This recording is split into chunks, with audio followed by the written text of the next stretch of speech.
Hi, I'm Scott Lucas with Lucas Financial Services and Wisdom Tax Group, and today is my Wisdom Wednesday message. Today, I wanted to talk about, when it comes to building wealth, most people think that it really, the success is determined on finding the right fund or picking the perfect stock or, identifying the hottest strategy or trend.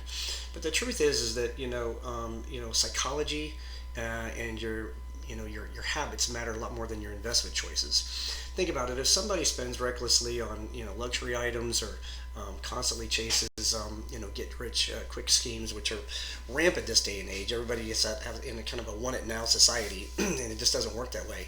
But if you follow those types of things, it won't matter how good your portfolio is. Ultimately, you're going to end up sabotaging yourselves. But on the other hand, somebody that um, you know, um, saves disciplined. They don't live beyond their means. They're patient through ups and down markets. They can actually build real wealth.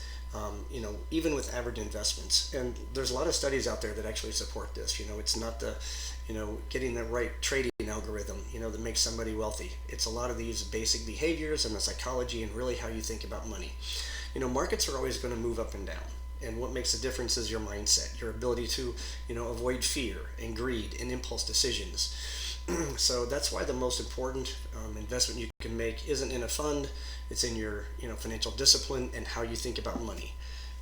Actually, I had a request for some reading on this. This is a book that I'd read years and years ago called Investment Madness and has a lot to do with psychology.